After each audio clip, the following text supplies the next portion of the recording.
Okay, one more try. This is Dr. J at 11 coming to you live from Long Island, New York.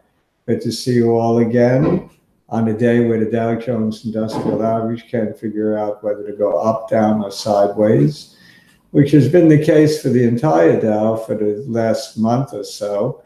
Although we're at the low end of the range from May 29th, we just took out 24,427 yesterday with a close below that. And this I don't like. This is not a good sign. Coupled with the fact that not only are the technicals pointing to trouble, but trade wars are being talked about in a very serious light. Economists in the major banks are calling for possible recession if trade wars heat up. I mean, this is not a good thing. It's one thing if you have to pay $500 for a Harley Davidson, more than you would have last year. Personally, I could live with that, not having ridden a motorcycle since I fell and broke my shoulder. But how about when it starts with cars and other big ticket items? If there's a trade war extends to automobiles, and I wouldn't like paying $2,000 more for my Hyundai or whatever car I decide to buy. In any event, there could be inflationary implications from trade wars. I don't know that the cause of the Dow's weakness is in any way directly related to the trade wars, but some people like to point the blame to the direction of the Dow, and that blame has got to come from somewhere. So why not take it out on trade wars? And first of all, we're not even in trade wars yet, so it's just a threat of trade wars that's spooking the market a little bit. Or maybe it's just the fact that we're just overdue for a severe correction. We're at about 10% territory now on the Dow. Why don't we just take a look at where the Dow is today, where it was in January highs, where it was a month ago. So let's just take a quick look at the Dow. Share screen with you guys.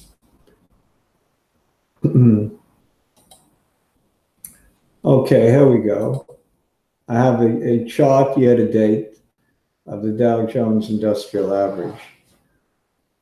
And the reason I look at the Dow as opposed to NASDAQ or the S&P 500, NASDAQ 100, is because it's the most commonly followed index. I know there's only 30 stocks, and maybe it's not as accurate as looking at it as the S&P 500.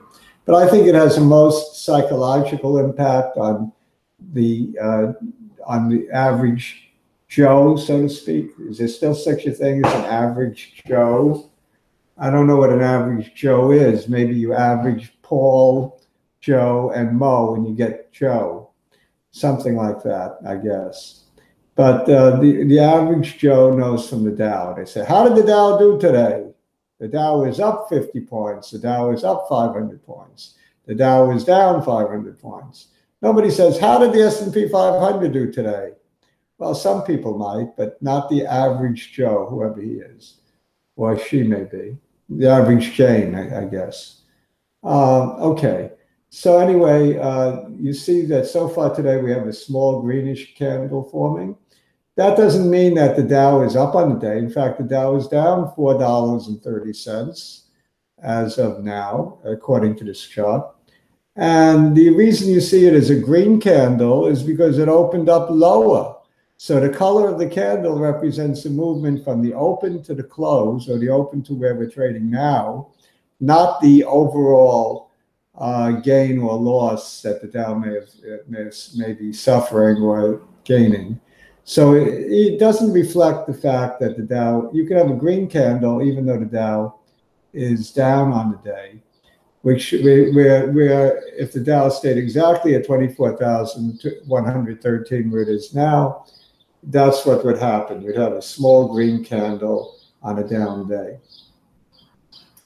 Let's see, let me just refresh this and see if I can get a more accurate reading on the Dow. The Dow actually is down 15 points currently.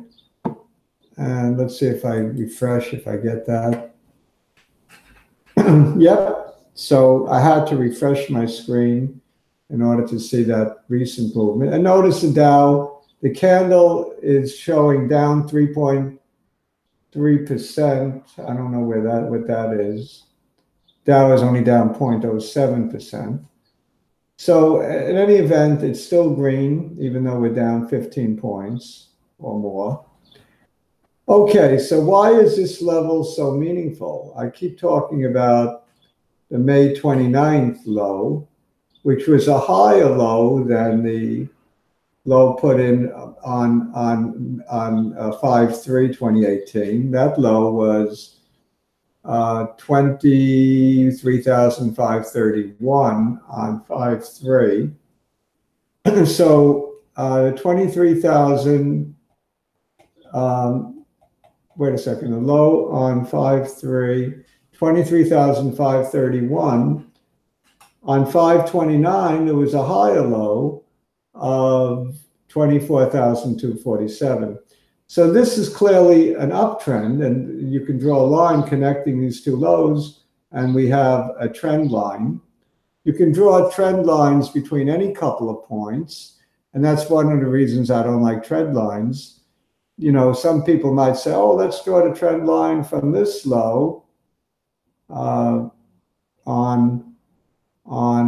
let's get the date, on 4/2/2018, through the trend line on May 3rd, and now you have a much less sloped trend line, and now we're just about to be intercepting the point that we're at now. So if you look at that trend line, you might say, well, maybe we'll bounce today or very shortly because we have trend line support. Again, the problem with trend lines is you can draw them any which way you like. There's really no set rule how you draw a trend line. Now, this is a more interesting trend line because it's a sort of a channel. If you look at drawing a line between, I should really get a different graph so I could draw these lines. But if you look at the line between 5/3/2018 and 5/29, the lows here, you have a nice trend line which has clearly been taken out by recent action. All of these last 7 days have been trading below that trend line, and that was a nice trend line because you could draw two parallel lines and show a beautiful channel that the Dow was going into. It was a nice channel from 5/3 all the way to, let's say, the high on 6/11, which was 25,402. So there was a beautiful channel, lower and upper channel, parallel lines could have been drawn, and you'd have a very nice little upward trend, which was clearly broken and broken severely the last 7 days. So the market has been showing great weakness the last 7 days, and we have what I'm afraid is going to be a series of lower lows, beginning with the low on May 29th, then we have the low on June 25th, and it looks like we're turning in perhaps a new low today. Or if the Dow keeps going down, I don't call it a low really until we get an update to follow it. Do you remember in calculus we had relative lows and relative highs? So what I call a low has to be a relative low, where the day before the low is higher and the day after the low is higher. So we have these relative lows, and we have a sequence of these relative lows going higher. That's an uptrend. And the same thing if it's especially when it's matched with relative highs that also are increasing. So we have relative highs increasing, relative lows increasing, or for brevity, lows and higher lows and higher highs. That's a bull market. The other way around, when we have lower lows and lower highs, then we clearly have a turnaround, and we're starting what could be a correction or even a bear market. A correction is considered about 10%. 10% off the top of 25,400. Well, actually, the January highs were 26,000. Let's look at the January highs. January highs were 26,616. 10% off of that is 2660. 2660 from 26,616. 2660 is about 24,540, something like that. So we're 24,540. We're below that already. And so we're in 10% correction territory. We shave off another 10%, we'll be in bear market territory. And that would bring us down to probably 21,000 something or other. And that's the way the Dow is going, could be 2 weeks or 2 days.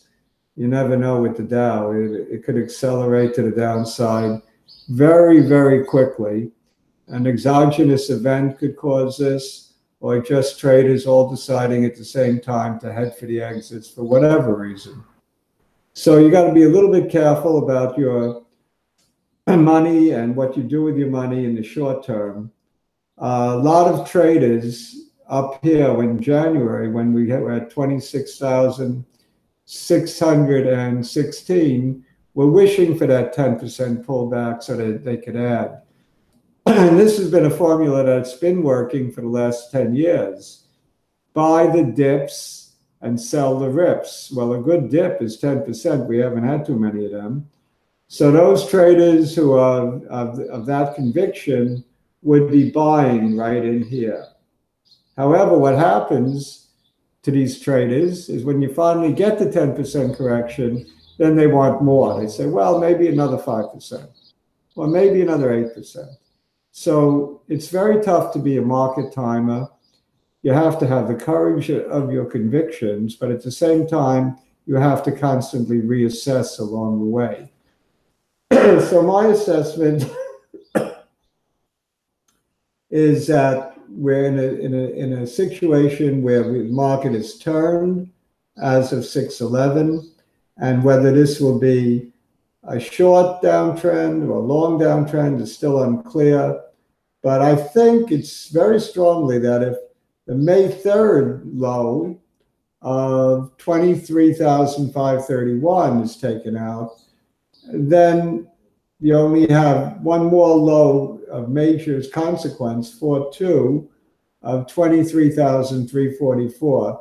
If they both go, then I think the market will enter bear market territory in the 21,000 area. And after that, my crystal ball gets really foggy. So I would say if I were betting a direction, I would bet on a 20% correction sooner than I would bet on taking out new highs.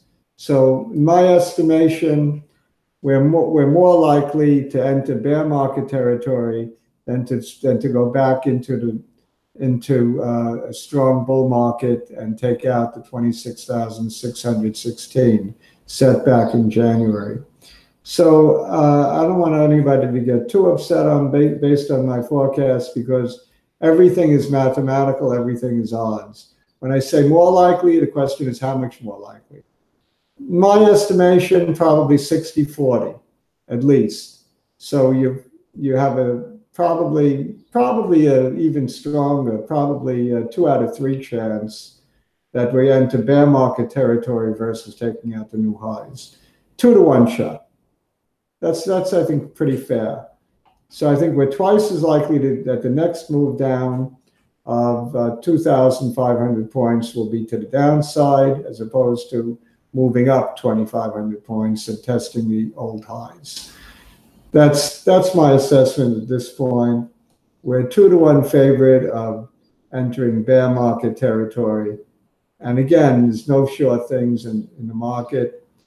I can't even tell you today whether the market will close up or down. and I don't think anybody can. It's down now 7 points. It's clearly not much of a down move, and it could easily turn around and go green on the day. Let's take a quick look at Major League Baseball. And the good news in Major League Baseball is a couple of things. For us Met fans, the Mets did not lose last night because they did not play last night. So we couldn't have lost. But the Yankees did lose. The Yankees lose. That's because we felt sorry for Philadelphia. We took them the first 2 games. You know, they're a city of brotherly love, and they have fanatic fans. And we wanted to rest some of our guys, Aaron Judge, and start Luis Sessa. You know, a funny thing about Luis Sessa, he reminds me facially of Andy Pettitte. Anybody else see that? Or is it just me? When I first took a look at him, I said, is that Andy Pettitte? His face is a bit fuller, but he has a certain resemblance to Andy Pettitte. Of course, Andy Pettitte was a great lefty southpaw for the New York Yankees and later for the Houston Astros. But this guy, Luis Sessa, while he shows promises, doesn't seem to be an Andy Pettitte. In fact, I think they sent him down after the game. How cruel. In any event, we gave Philly 1 so that we'd still beat them 2 out of 3. Yankees keep winning series, no problem. Let them play 670 ball, that's fine. We can lose 1 here or there. The rest of the scores are not surprising. Red Sox win again. The Oakland Athletics win. The Pirates 5-3 over the Mets from... Did we play yesterday? I don't even know. Or was that the night before? I don't know. Well, it doesn't matter. The Mets always lose. We play in Friday in Miami, right? Miami actually lost to the Diamondbacks. Rangers won 5-2. By the way, I noticed a lot of people have been looking at my YouTube video where I have an open letter to Mickey Callaway on my new pitching paradigm. I think that's a pretty good YouTube video. So those of you who didn't see that yet should follow me and view that video. So anyway, I think that's about it for today, and I'm going to come back just to bid you adieu. Adieu. So let me come back, get rid of screen share. Stop screen sharing. I must give you my famous wave. Goodbye until tomorrow. Bye-bye until tomorrow. Hasta mañana.